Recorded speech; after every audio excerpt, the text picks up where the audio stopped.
Well, good morning. Welcome. We're so glad you're here with us this morning. We are streaming live. We are recording so that you can watch this later.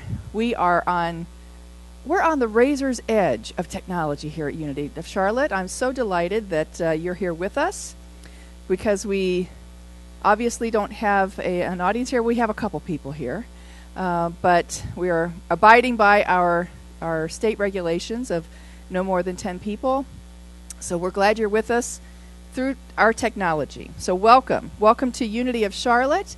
If you've never joined us before, here is our mission. We nurture a deep and mature experience of God through the practice of unity principles. Simply put, we are here to love, to grow, and to serve. My name is Reverend Sally Robbins. I am your guest speaker for today, and I'll be leading you through our service. I'm so glad you chose to join us, whether it's on YouTube, watching later, or watching the live streaming now. We are all together in the one mind, aren't we? So let's start today's service by sharing our statement of oneness. So you'll see that on the screen behind me here. So let's say that together. There is one presence and one power in my life and in the universe, God, the good, omnipotence. And at this time, I'd like to just open with just a prayer. So I invite you, if you feel comfortable, just sit in your chair, make sure your feet are flat on the floor. If you're on your couch, wherever you're at, just make sure you're comfortable. If you feel so moved, you can gently close your eyes and turn within. Turn within to that infinite place of oneness. That place that knows the very count of every grain of sand on every beach on this planet. That place that holds the power of the planets in place as they spin around the sun. That universal power that is so magnificent and yet is within each one of us as well. And it's from this place that I know and declare that we are in the oneness, despite the social distancing, despite the capability that we have lost just even to go about our normal day. The new normal is the knowingness that we are all one, and that even remotely, we can still stay connected. We are together today through the power of love, through the power of compassion, of kindness, of beauty, of joy. And so we dwell in this place, knowing our infinite potentiality is being spurred on by whatever challenges are showing up in our lives. That each one of us has the capability to not just muddle through, but to overcome that which is in front of us, that which is telling us no, that which is allowing us to do something in a whole new different way. And so I just give great thanks for the knowingness that all is indeed well, that God's on the playing field, and that I can simply lean into the trust that everything is unfolding for my highest good and for the world's greatest good. And so I fully participate by stepping up, by showing kindness and compassion to my fellow human beings. I know that this is an opportunity for deep growth, and for that I'm so grateful. Grateful to move out of my everyday distractions into a whole new paradigm and way of being and my spiritual path. And so for all this, I give great thanks. I know that I am a part of something bigger on this planet. I know that my very vibration is making great headway on this planet, and that I choose positive vibrations. I let go of the negative. I let go of the naysayers. I let go of those who are not willing to participate at this level, and just know that I am here to do a mighty work. And so I just give great thanks for this opportunity to be a part of something spectacular, to be a part of something that is even beyond my sight right now. But I see with my spiritual eyes that I am here to do good. And so I bless this service this morning. I bless Unity of Charlotte and all the hearts and hands that it takes to make this wonderful church home work. I bless those who are behind the scenes today making this technology happening. I know that this too is for this church's highest good. I simply let it be so. And together we say, and so it is. Amen.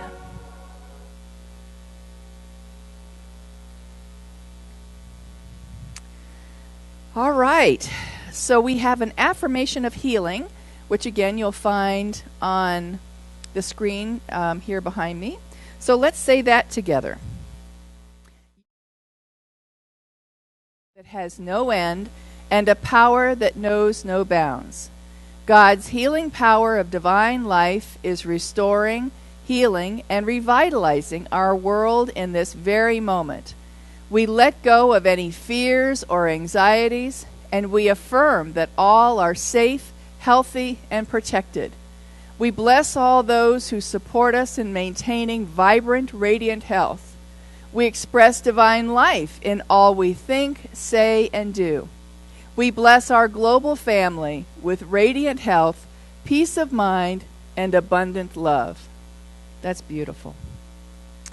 All right. So thank you again for joining us online today. We invite you to subscribe. If you like what you see today and you'd like to get a recharge every week, we have wonderful speakers here that will give you that lift, that uplifting view during this time of great challenge. So we invite you to subscribe to our talks and to like the Unity of Charlotte YouTube channel. That way you'll get notifications, and that will help you and others stay connected. And we look forward to seeing you live and in person in the very near future, whenever that may be. So during normal Sundays, once we're beyond this stay-home mandate, we have a great program for children. And our children are the future of not only this church, but the world. And so we lovingly have a program that teaches them how to connect with themselves and how to meditate and how to be fully involved as love and embodying all the wonderful God qualities. I know that for many of us adults, we've had to unlearn much of this. And so think of the children getting to know this at a very young age, how much more connected they would be on their spiritual path. So when we do resume our in-person Sundays, we'd love to have you bring your children, your teens, your grandkids to these youth programs. We have wonderful teachers, and we look forward to seeing you live also. And if you or anyone you need is in prayer, because we know that many people are experiencing higher levels of anxiety and depression even during this time, if you would like our wonderful team to pray for you, all you need to do is go to unityofcharlotte.org and click on the prayer, and that will go into a confidential box, and our team will lovingly submit a prayer for you and know the truth about you, that all is unfolding in your world. And so we're always ready to join with you and knowing the truth about you and for you and your loved ones. You can also call Unity's telephone prayer ministry, which has been going on for well over 100 years. Well, when the first telephone came about, Unity was right there. And the Unity's prayer has always been a great solace. I've used it many times in the past myself. So you can call them up, Silent Unity, at any time, day or night, 24 hours a day. They are operating. Just dial 800-NOW-PRAY. That's NOWPRAY. And they'll be happy to pray with you and know the truth about you as well. All right. So let's move to our monthly affirmation. And for the month of April, a brand new month. Welcome to April. We love it. So let's say this affirmation together. Today I am reborn to my timeless self. Trusting in my Creator, I renounce my belief in loss and death. I step past my self-created fears and claim my true life. I am spirit, eternal and unlimited. Today I am reborn to my timeless self. Wonderful. All right. So I'm going to move now into our message for this morning. It's called Now I Can See the Moon. And you're wondering, well, what the heck is she talking about today? Well, you know, today is Palm Sunday. And you'll see in a few minutes how I'm tying all this together. But I want to start by telling you a story about something that happened to me when I was 27. So I was relatively young. I had been working since I was 15 years old, and I had been very successful in building businesses and working in corporations. I was working in television. I was working in marketing. And when I got to 27, I decided I was going to start my own business. And I'd had such a wonderful path of successes, it never occurred to me that my business would go up in flames. I mean, literally. That it was a huge disaster. And I made so many mistakes, and I look back and I think, you know, wow, I could have done this differently, I could have done that differently, but God was in charge. God's always in the midst of things, right? And so I know that I had the opportunity to grow in a way that I hadn't before. Because sometimes falling down is just as informative and educational as success. Would you agree? So I was deeply in debt after this. I went to work for 3 different jobs to repay my debts. And it was a serious time of great upheaval in my life, and very different than anything I had experienced before. And eventually, once I got through all of that, a few years later I decided I was going to become a minister. And this devastating loss that I had, I lost friends, I lost family members, I lost pretty much everything I owned. I mean, it was catastrophic for me. But what I realized was that this wonderful loss, I can say that now, this wonderful loss was simply the springboard to something so far greater than I couldn't even see. When I was in my 20s, I had no clue of the wisdom that I would gain from this experience. And I found a wonderful saying by the Japanese poet Mizuta Masahide. And this is what he says: "The barn burnt down. Now I can see the moon." And I love that phrase in its simplicity and in its great dignity. The barn burnt down. Now I can see the moon. I reflected back on that experience in my late 20s, where I was doing everything I could to control, to move things around, and to, you know, if we create our own life, you know, why couldn't I have created something that turned out differently? There was all kinds of things. Ultimately, the greatest gift I gave myself was forgiveness, because I kept thinking that I had done something wrong. And what I had yet to realize was the barn had burnt down. But now I got to see something greater. Now I got to see something that was so far beyond what I could even fathom. Before that happened, I was being prepared. I was being, there was something greater that was coming up from within me. I was birthing something, and I didn't even know at the time, that was preparing me for something that made me who I am today. So despite tremendous loss, despite tremendous challenge, greater good can be experienced. That was the lesson that I learned from this.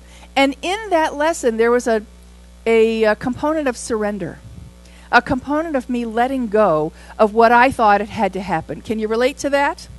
I knew that it should turn out this way, this way, this way. This is the way my business should be. This is how all of this should have turned out. When it didn't, I was angry, frustrated, resentful, mad at God. I mean, there was all kinds of things that were going on. But what I had to come to the great conclusion was that business was not what I was meant to do. That was not where I was supposed to be. And my purpose became even clearer to me. There was a clarity of purpose that came out of that that was a real defining moment for me. And the path to ministry opened up, and I probably never would have considered that before, and yet that became who I ultimately was defined as. An instrument of God and an instrument of good in this world. It doesn't matter the form, whether you have Reverend in front of your name or not, or whatever other things we tack onto our name in terms of titles and acronyms. But what is really important here is, are we doing what we're here to do? Are we being an instrument of good? Because the barn, to me, was that business. And I thought that barn was so important. It was all I really had, and that's where I was putting every bit of energy. And as soon as it burned down, I could see the moon. The moon itself was my spiritual home, my inner guidance, my willingness to say there might be another path here. That was huge for me at the time. I thought I had found, I had a business partner. I thought that this was going to be the way it was going to be for the rest of my life. It wasn't meant to be. And that's okay. It was simply a stepping stone to something greater for me. It was simply an opportunity for me to go, that didn't work. What's plan B? And if plan B doesn't work, there's 23 other letters in the alphabet. I can keep going. I can keep moving to my greater good. And yet, for a while there, when I was having my little pity party, I had to recognize that steeping myself in negativity, leaning into victimization, all those feelings that were coming up in me had to move up and move out to be replaced by something greater, that there was a higher calling that I had to experience. Something wonderful happens when we look beyond appearances, and that's all this was. It was an appearance, that it was something that I had failed, that it hadn't worked out, but the actual reality was there was something greater. The moon was calling me to something greater than the barn. And it took a while for me to get to that place. Something wonderful is always happening, and it's always forever flowing through us. And if we simply allow the possibility that maybe there is something greater than me going on here, then I have the capability to open my mind to greater possibility. If all I'm channeled on is, this is the only way my life is going to work, it shuts all that good down. And that's part of what I was learning in that process was, I am a divine vessel for prosperity and good and love. And if I only look in that one lane, I am missing the greater opportunity that's always out here. It was a fabulous lesson to get at 27 years old, and I wouldn't change it for all the tea in China. But I love what Ernest Holmes says about this, the founder of religious science. He says, hell cools off when we think of heaven. And I love that quote because when I'm in the midst of my own personal hell, have you been there with me? When I'm in the midst of that personal hell, then it is incumbent upon me. It is something that will move me to that greater expansion, to move into a place that says, there's something more here. I demand to see the good in it. I know that I have something greater to give to this world. I can be a contributor of love and kindness and compassion if I choose to be that way. That doesn't happen if I'm having my own pity party. So I have to think of heaven when I'm in the midst of my own personal hell. And I think a lot of people can relate to that right now. That they're feeling like, oh my gosh, there's anxiety, there's uncertainty. When's all this going to end? We don't know. And yet, it's our job to look to the heaven and to see the moon and know and trust that all is unfolding. So, I love this. I found a company online that actually trades in negativity. It's called Despair Inc. Despair Inc. That's their name. And their motto is, we offer the cure for hope. and for surprisingly affordable prices. It's really fabulous. Instead of a mailing list, you sign up for their wailing list. Here's a couple of their products. They have these posters. And this first poster says, "Limitations. Until you spread your wings, you'll have no idea how far you can walk." And here's another one of my favorites. "Wishes. When you wish upon a falling star, your dreams come true." Whoops. I'm hitting the wrong button. "Unless it's really a meteorite hurtling to Earth which will destroy all life. Then you're pretty much hosed no matter what you wish for, unless it's death by meteor." So we've all seen these posters that are motivational and that we see them in companies. Well, they kind of go the opposite way. Despair Inc. is there to give a lighthearted look at maybe there's a way to laugh at ourselves in the midst of crisis. There's another way to be. And so when I look back to that time period in my life, which I classified as failure for many years, I look at that and I understand that there was a deeper knowing. There was something that was going in the undercurrent that was allowing me to take a look at all the qualities, the courage that it took to walk through that, to stand in the fire, the tenacity, the resilience that came out of that experience for me, because I had to be in the middle of it and walk through and say to myself, I don't know my way out, but I'm going to figure it out. That was worth I had a college degree, but it was worth a master's and a PhD to have that kind of experience in my life. Betrayal is a real common theme. We feel like we've been betrayed by life sometimes, even betrayed by God sometimes. And when we're in the midst of a challenge and something that really takes spiritual eyes to look at versus the human eyes that only see what's happening in the worldly events, then we have to lift ourselves up to an understanding that sometimes we're right on the precipice and we have to just lean into a trust because we're not quite there yet.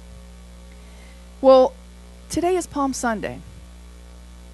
And the whole story of Palm Sunday and Jesus's Last Supper and all of the events that were leading up to his crucifixion, whether we believe every single detail that's in the biblical accounts, or we know that they are simply a metaphor for something, the story of man, the greater good, however we choose to look at that, I found a really fascinating idea that surfaced not too many years ago. We've all heard the story of Judas, and how Judas, the traditional Bible account in the Gospels, Matthew, Mark, Luke, and John, show that Judas betrayed Jesus for 30 pieces of silver, and that he kissed him. The Bible account shows that he kissed him to identify that he indeed was the Savior that the Romans were looking for. Well, in 2006, they found a lost gospel, a gospel that had been hidden away. That actually this came from the National Geographic News in April of 2006. But they found this gospel. It was written in the Coptic script, and it's believed to be a translation of the original, a Greek text written by an early Christian sect somewhere before AD 180. And we know that when the Bible was put together in the most recent times, that many books did not make it, and it was highly edited. And so this was one of the books that did not make it. But they found this old Coptic retelling of it, and here's what I want to share with you, that maybe, just maybe, there's a different story that was going on. It says, biblical accounts suggest that Jesus foresaw and even allowed Judas's betrayal.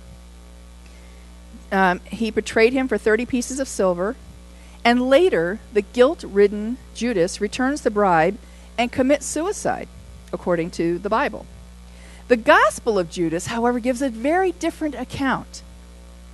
The text begins by announcing that it is the secret account of the revelation that Jesus spoke in conversation with Judas during a week 3 days before he celebrated Passover. It goes on to describe Judas as Jesus' closest friend, someone who understands Christ's true message and is singled out for special status among Jesus' disciples.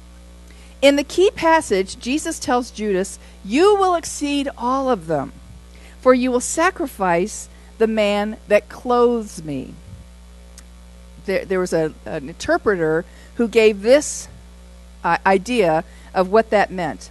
Jesus says it is necessary for someone to free him finally from his human body. And he prefers that his liberation be done by a friend rather than an enemy. So he asked Judas, who is his friend, to sell him out, to betray him. It's treason to the general public, but between Jesus and Judas, it's not treachery. So when I look back, I think this is a wonderful rewiring of how we might see some of the challenges in our lives, and including the one today. What if, instead of thinking about how this is a difficulty, what if we look at this as an opportunity for real growth? A time to go within.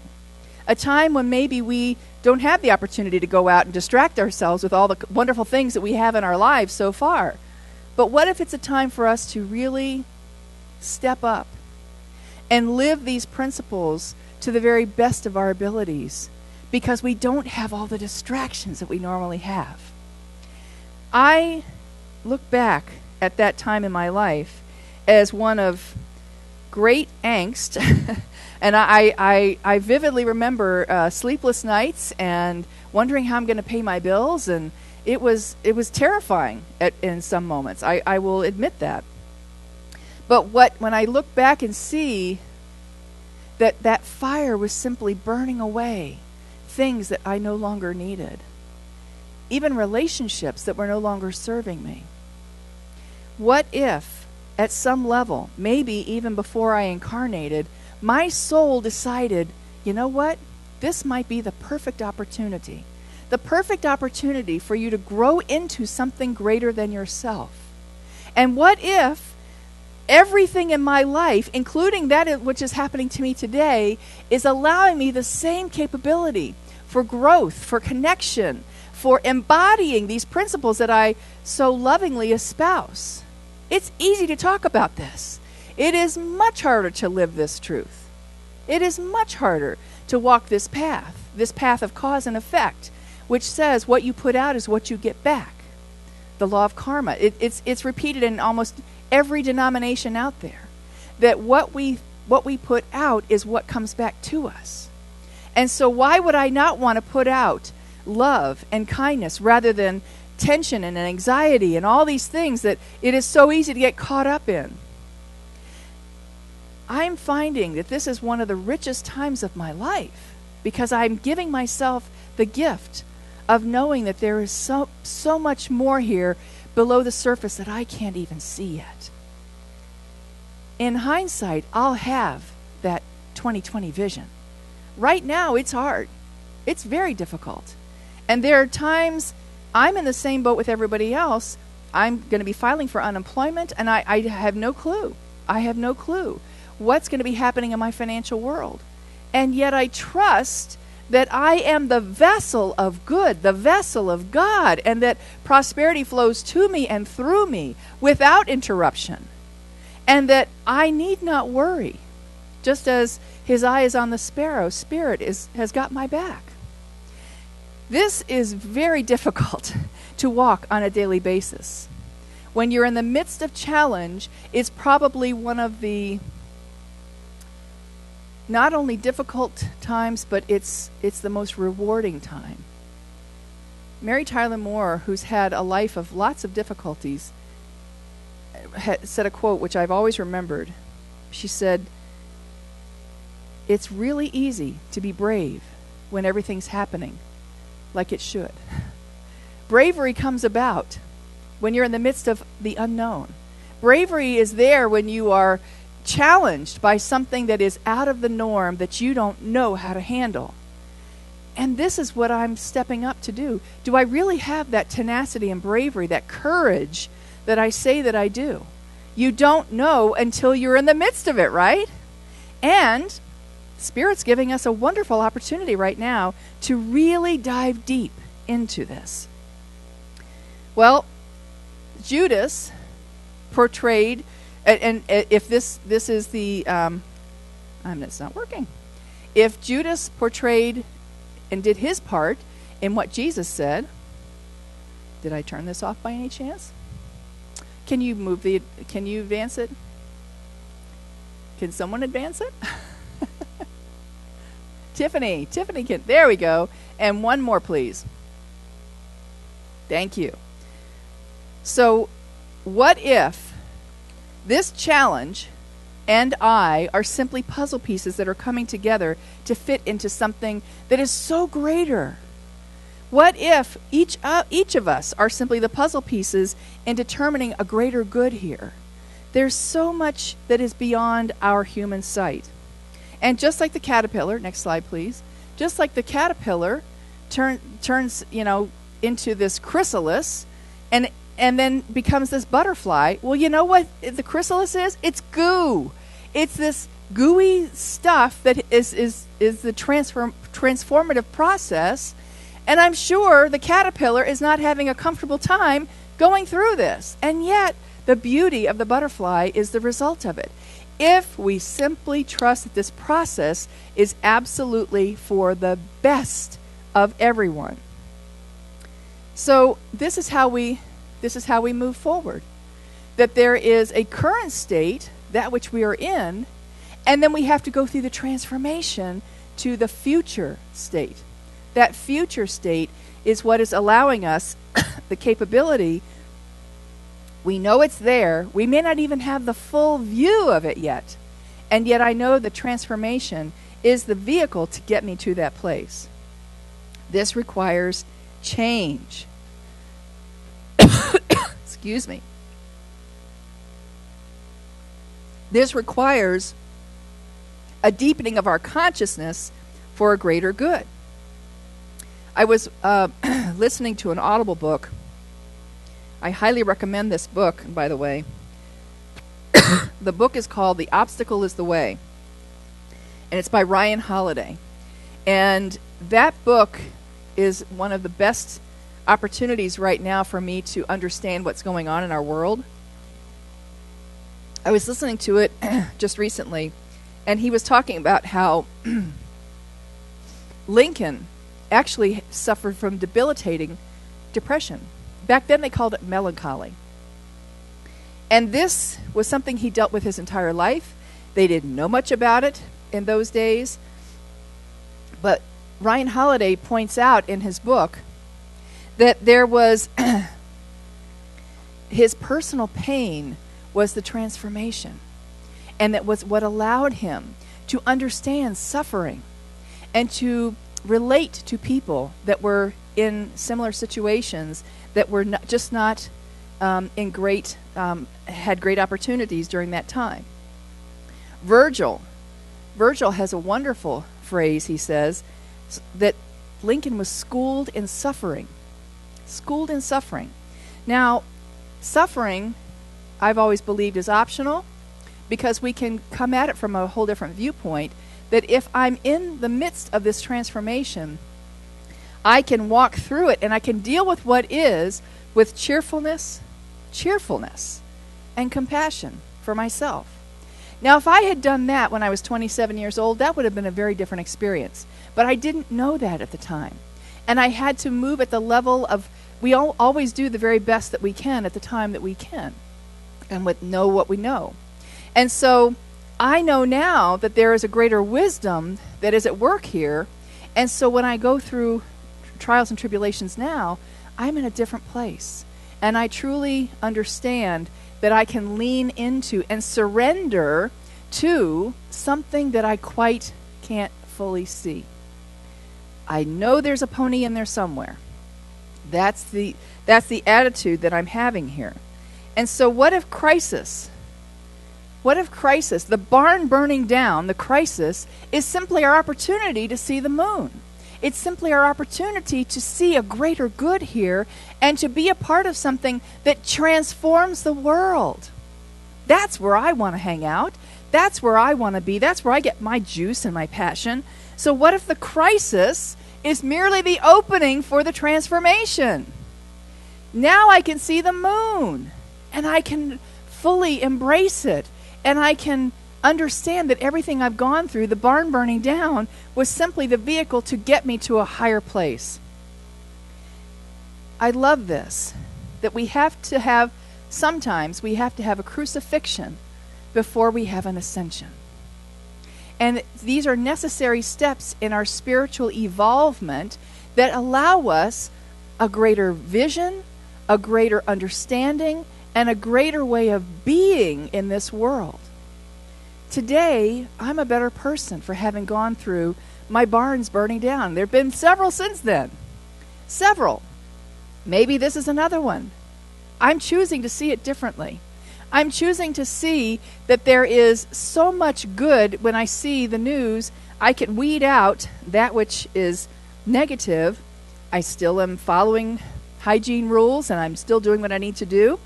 And yet, I love the stories that are showing how people are connecting and how people are coming together and they're taking care of each other.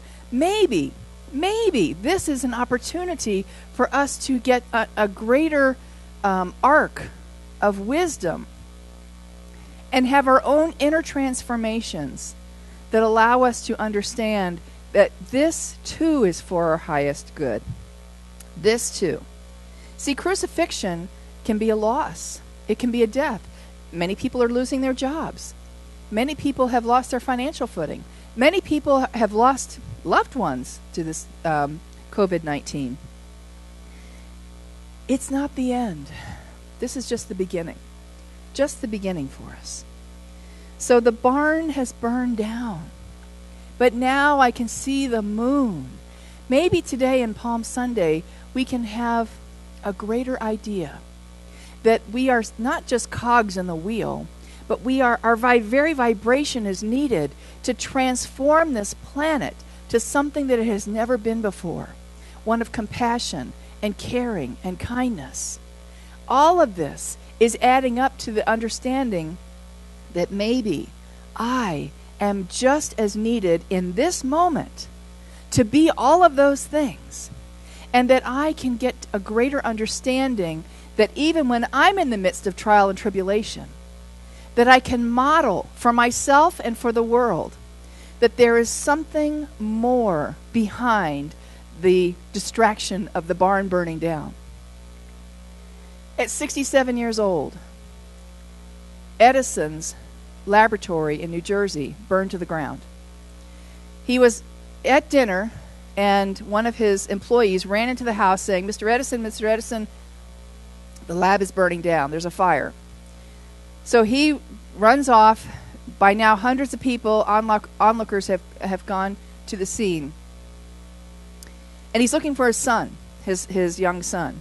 He finally finds him, and he says to his son, "Son, take a look at that fire," because all the chemicals were burning this greenish, yellowish, this incredible glow. And he said, "Take a look at that fire. There'll never be another one like that. Let's enjoy this." Now, at 67 years old, the very next day, he started rebuilding. That took tremendous tenacity and courage and an idea that, and he even said to reporters the next day, we just allowed ourselves to clear the deck for something new. All the experiments we've done, we're going to start over again. And within 30 days, he made millions of dollars. He started churning out, again, his employees were back at work, and he started churning out products that the world had never seen. That's the kind of tenacity, that's the kind of courage that I'm talking about. At 67 years old, this man decided he wasn't having to start over. It was simply a new moon he was getting to look at. The barn had burned down. And so you and I are in the midst of our own transformation. Varying degrees, we're all in this together, and yet we're all experiencing it in a different way. But I invite you this week, take a look at how you can reshift that which you are looking at, and understand that there is something more that is happening in your world calling you to a greater experience, to be that which you are. You're already love and compassion and kindness. Now you get to practice it. Now you get to step up and say, this is who I am. Doesn't matter what's going on around me. This too is for my highest good. So let's take that into prayer. Oh, Father, Mother God, we're just so grateful for the understanding that is happening at a deep level within each one of us. I know that everyone within the sound of my words is being called to something greater in their lives, called to a greater level of expression of love, called to a greater expression of courage, called to a greater level of transformation, and that each one of us takes our place in the light bearers gathering that are saying, this too is for our good. And so I know that we can turn away from the barn burning down. We can turn away from the challenges that are showing up in our lives. And instead, we can turn within to a greater peace and serenity, surrendering to that God space within us, that it's always in charge. And so I simply let go right now of any ideas that it must look like this or it must be this way. And I allow God to do its work. And that everything in my life is coming into my life for education, for transformation, and for a greater understanding of how I get to be a model for God in this world. It is so good. This life is so good. And the moon that I see is luminous. It's wonderful. And so I turn my eyes from the barn burning down to the moon that is the God within, knowing that all is unfolding for my highest good and for the planet's highest good. There is nothing out of place here. It is done. So we simply say, thank you, Spirit, for all that is and all that is yet to be. We are eternally grateful. And together we say, and so it is. Amen. All right. Well, we now get to do support for our beloved community here. If you've received nourishment, upliftment, if there is something in this that has resonated with you, I hope you'll consider donating to our wonderful work here. Everything that is given is handled in a wonderful way. We are wonderful stewards to our donations that come in, and I invite you to give from your heart. If this is a place that gives you support and the courage to see your own moon. So there are 2 easy ways to make your Sunday offering. Let's see if this works. Hey! So you can either send it to Unity of Charlotte. You'll see the address there on Arrowwood, 410 East Arrowwood Road, Charlotte 29217. Or get your phone out. You can get your phone and make your offering online. Simply go to unityofcharlotte.org, and you can click on the Donate Now button. It's a secure and convenient way for you to support us, and we greatly, greatly appreciate it. So I'll invite you, if you're going to write a check or if you're going to donate on your phone or your computer, let's just, even if it's not physically, but hold that to your heart. And I invite you to share this offering blessing with me as we move forward. Joyously, I give this gift, knowing the divine presence blesses and multiplies all that I am, all that I have, all that I give, and all that I receive. Thank you, God. So we hope that you are encouraged. We hope that you have got something from this wonderful time together today, that you have been uplifted in some way. And please share this link with friends and family if this is something that is speaking to you and that you think you've gotten something out of. And so we're going to close with our prayer for protection. So here it is right here. Let's say it together. The light of God surrounds us. The love of God enfolds us. The power of God protects us. The presence of God watches over us. Wherever we are, God is, and all is well. Namaste. Thank you for joining us today. We're grateful to have you. We'll be right back here next week, live streaming and also recording this for your viewing pleasure. So have a wonderful week. Go out and see that moon and forget the barn. We love you. Namaste.